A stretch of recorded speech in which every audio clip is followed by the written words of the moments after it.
So in this video of our art and architecture series, I want to cover two things. One is the importance of master planning that went into the design of our church. And the second is an area where I'm calling sort of hidden treasures, things that are part of the building that aren't necessarily visible to the basic eye as we look at the building when we're inside. So in master planning, first of all, I'm standing outside here behind our Blessed Sacrament Chapel, which I think is a good overview of what it takes to do master planning and the perspectives that you want when you drive up to a building. And so this view gives a great sense of the octagonal shape of the Blessed Sacrament Chapel and its Gothic windows leading up to the brother-son window up behind it.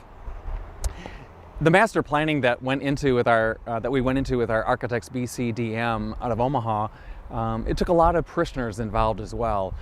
And we started with just basically ideas and dreams that people had. And so they collected these dreams. We had these big town hall meetings of everything you could possibly want. So everything you would want in a church and a parish life, what would that be?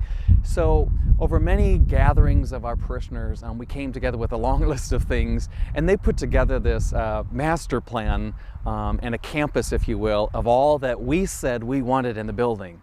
Well, when they arrived, it was this beautifully designed image of something like we said we wanted it kind of represent something from Assisi and so forth. So they arrived with these beautiful pictures of the master plan that you see in this image here. And this goes all the way back to like the year 2001.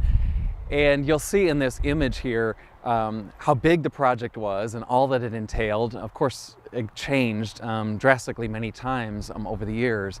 But you see its beauty and the basic elements that we have kept in our design and our planning at this point. But they came with this, and we're talking about how beautiful it is, beautiful it was, and they came back and said, oh, and by the way, so that's going to cost about $16 million. And I said, well, we can only afford about 5. So we started realizing the things that we had to cut out and build the first stage of the church. And then slowly we've been building the other parts of the master planning that we had done. In this design that you see in front of you, you'll see parts of it that I'm going to talk about in a little bit, and that is our dreams to have a bell tower and a steeple as well that would be placed on top of the church building. So master planning is so important. You don't always get everything you want in the master plan, but it allows you to have a vision for where you want to go. So I'm going to keep making reference to the master planning because it includes kind of the big wish list, if you will, but also part of our planning because you always want to do things and plan for things that in case you ever build them. So I want to talk briefly about the steeple that is sometimes on the top of a church, which is different than the bell tower. So a steeple is oftentimes in the center of the church roof, as you see in the design in our master plan there. And the purpose of a steeple is a couple things. One is to highlight the actual sanctuary area where the sacrifice of the Mass is happening. So it kind of draws attention that this worship is now pointing up to God, like I talked about the Gothic architecture and arches as well. So the steeple helps sort of bring all of our prayer, like when the consecrated elements, the chalice and host are raised up, that steeple also raises up all of our prayers to God symbolically. And the steeple has another purpose of sort of drawing attention to the local community that this place worships God. And thirdly for us, because the name of our parish is St. Clare, and Clare, Archiata in Italian, means light. And so for us, the steeple also, someday, if we ever get one, could represent our light, the light of Christ shining out from our church. So it's meant to be a beacon of light to the world, and particularly for us at St. Clare, that light represents who we are. Clare's light, her faithfulness to the gospel, her faithfulness to Eucharistic adoration, that a steeple can be symbolic of our light shining out to the world. So I want to talk about, so in the master planning, the way to figure out the infrastructure to support a steeple.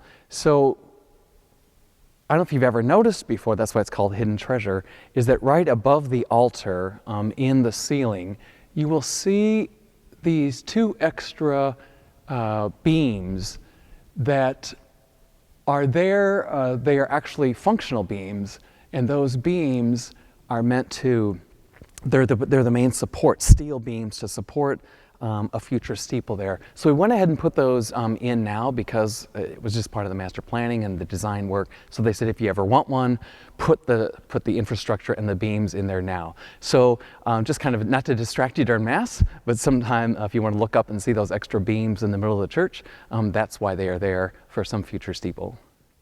So when we were designing the church and doing master planning back in 2001, this is when there was a lot of growth happening in the St. Louis metropolitan area. So we went and toured some of the churches out in West St. Louis, Arden Prairie, in the St. Charles County, and asked them, do's and don'ts, if you will, what worked and what didn't work when they did their planning. And they said the most important thing is build bigger than you think, because every time they said the day we moved in, it was too small. And so they said, and prepare for future expansion. So we talked to the architects about that. And one of the things we did in our master planning, again, this is sort of a little fun fact, if you will, because we did tilt-up construction, each of the walls are, bolted together in pieces. And so the two shrines to our Blessed Mother and Saint Joseph, in a sense, those can be detached. And so if you look at the arches, first of all, the wooden arch frame is an architectural feature, but it's also functional for the possibility, don't know if that would ever happen, but the possibility that whole wall from one stone pillar to the next behind that can be, not easily, but can be lifted up and moved out and keep the whole shrine as it is, but simply moved out. And then that section could add seating for another 100 people.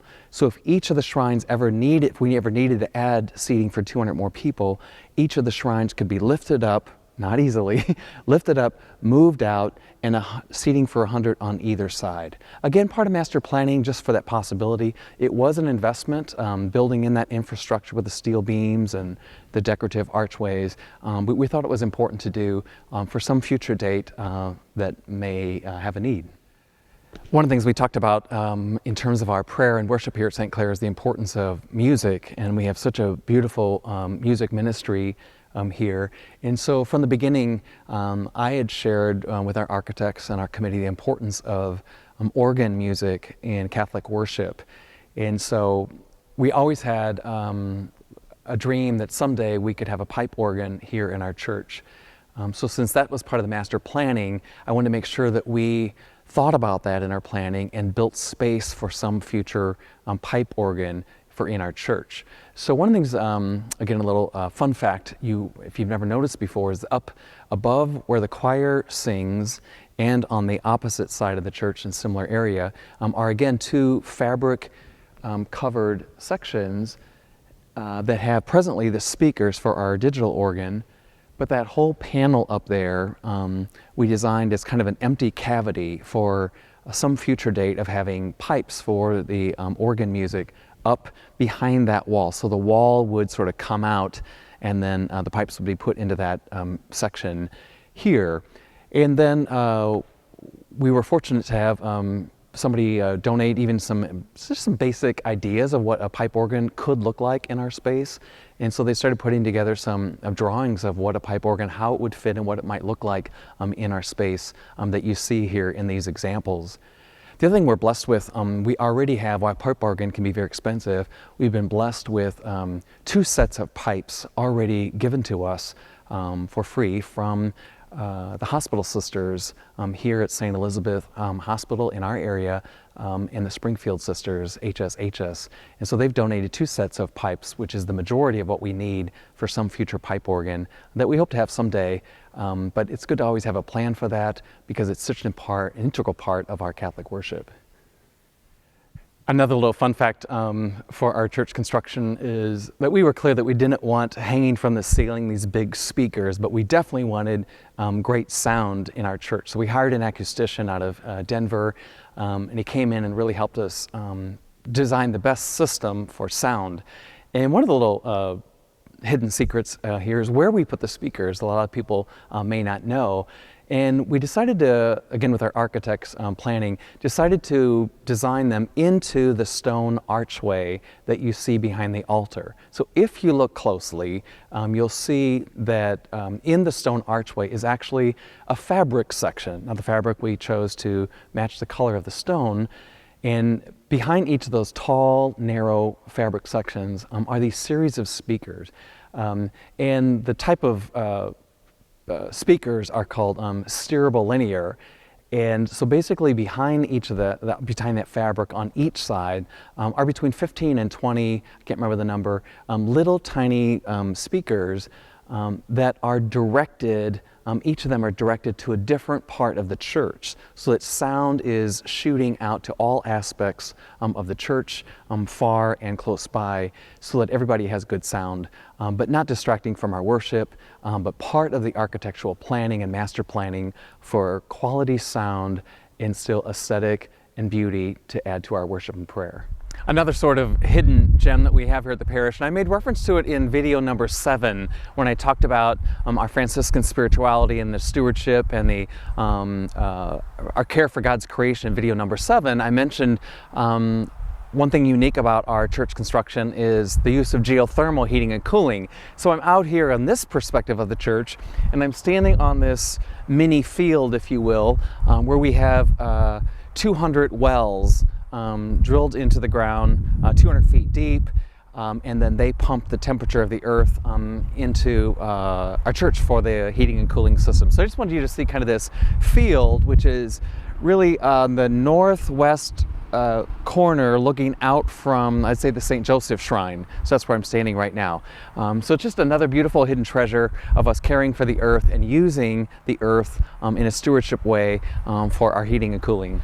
Probably one of the biggest hidden treasures and fun facts here at St. Clair is the land that I'm standing on, which is just outside of the front entrance of the church on the west side. And I'm standing here, and I'm actually standing on a big, what I call a swimming pool of concrete that we put in place for some future bell tower. So in order to have a bell tower, the architect says you need to put the foundation for it in now when we were building the church. Because it had to be connected to the foundation of the church. So the concrete slab for the size of bell tower that we need is about 10 feet deep. It's 14 foot wide by 14 foot wide. So that's why I call it a swimming pool of concrete, which we invested a lot of money in. Sounds silly to put that much concrete into the ground, but if we ever want to have a bell tower someday, we had to lay the foundation back then. So as you come into church then, now of course it's covered with dirt and grass as we're under a construction project right now. It looks like we're building a bell tower now, but this is actually for our new office wing that we're building. But this is where some hopeful, beautiful bell tower could be. And the purpose of a bell tower is really a call to prayer. And it goes back to our Jewish tradition where prayer always began with the blowing of the shofar horn, and bells were rung. And then Catholics brought that into our worship of the ringing of bells, calling people to prayer. So it's a bell tower different than a steeple. So the tower goes up, some future bells would be in there, and then rung both for a call to prayer, inviting people to church, and it can be rung at other times, significant times for feast days and other big announcements within our Catholic faith. So hopefully someday within my lifetime and your time, we might just see a bell tower here at St. Clair to be a beacon of prayer and hope for the whole community. So I'm sort of wrapping up this series on our church building. We're going to continue the Thursday video series, but this is sort of wrapping up this series on our church building itself.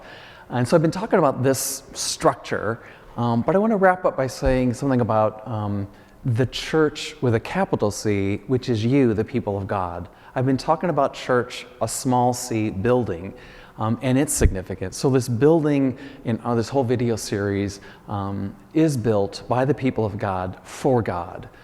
It is a temple for worship, and it is here that we do what we're supposed to do, give God praise, glory, and honor and worship, true worship.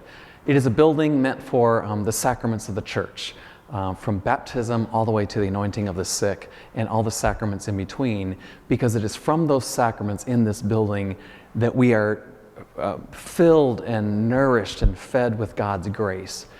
All of the things that happen in this building are meant to form us as a capital C church, to then be church, be Christ out in the world. So we are sent from this building out into the world to carry out the grace, the forgiveness, and the love of God that we have heard in the Word and received in the sacraments in this building, and take that out into the world as well, and invite them to come and know what worship of God and praise of God can do for their life as well.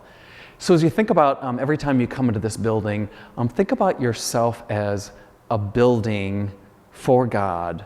We are all stones in His building structure for the church, and how we are meant to serve others, particularly the poor and the hungry of the world.